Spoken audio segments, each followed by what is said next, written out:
Hey friends, welcome back to my channel. তো চলো তোমাদের সামনে আজকে নিয়ে এসেছি চিকেন কারি রেসিপি মশলা নিয়ে।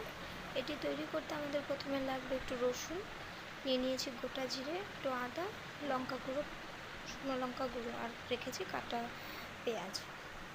এখানে রয়েছে চৌকো চৌকো করে আলু কাটা, চিকেনটা রাখা রয়েছে। তারপর আমি এরপর ওভেনের ওপর কড়াই বসিয়ে নেব। কড়াই বসিয়ে গ্যাসটা জ্বালিয়ে দেব। কড়াইটা দেখতে হবে ভালোভাবে গরম হয়েছে কিনা। গরম হয়ে গেলে তারপর দিয়ে দেবো এখানে পরিমাণ মতো সর্ষের তেল। তোমরা চাইলে সাদা তেলটাও ইউজ করতে পারো।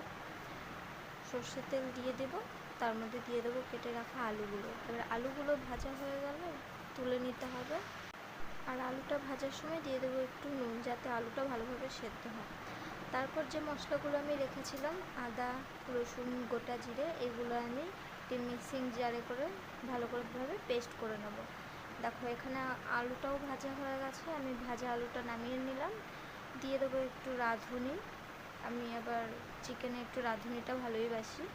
রাঁধুনি দিয়ে দেবো একটু গোটা জিরে, দুটো শুকনো লঙ্কা, আর দেবো দুটো তেজপাতা। ভালোভাবে মশলাগুলো যখন পুড়ে আসবে তখন এর মধ্যে দিয়ে দিতে হবে কেটে রাখা পেঁয়াজগুলো। পেঁয়াজগুলো সুন্দরভাবে লাল লাল করে ভেজে নিতে হবে। দেখো পেঁয়াজটা অনেকটাই লাল লাল হয়ে গেছে। তারপর যে মশলাটা বেটে রেখেছিলাম, সেই বাটা মশলাটা এর মধ্যে দিয়ে দেবো। ভালোভাবে কষিয়ে নেব। কষানোর সময় দিয়ে দিতে হবে একটু হলুদ, লবণ আর লঙ্কার গুঁড়ো। অবশ্যই রেড চিলি পাউডারটা ব্যবহার করবে, সানরাইজের। ঠিক আছে। মশলাটা যখন ভাজা ভাজা হবে, দেখবে যখন তেলটা ছেড়ে দিয়েছে, তখন দিয়ে দেবে চিকেনগুলো। কেননা এই রান্নাটায় মশলাটা ভালোভাবে ভেজে নেওয়ার পরে চিকেনটা দিলেই বেশি টেস্টটা বাড়ে। এবার চিকেনটা দিয়ে ভালোভাবে মিশিয়ে নেব।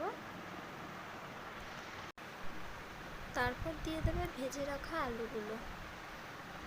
তারপর সুন্দরভাবে নেড়ে চেড়ে দিয়ে দেবে এখানে টমেটোর সস।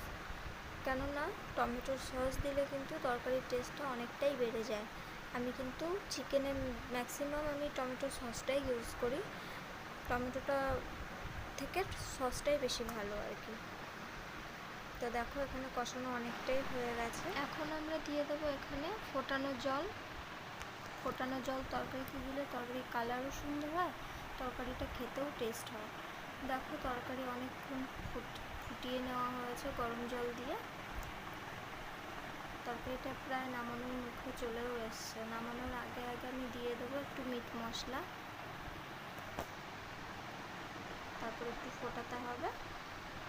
ফোটানো হয়ে গেলে রেডি আমার এখানে চিকেন কারি মশলা। তো বন্ধুরা, কেমন লাগলো আমার রেসিপিটা অবশ্যই তোমরা লাইক, কমেন্ট, শেয়ার করতে ভুলো না।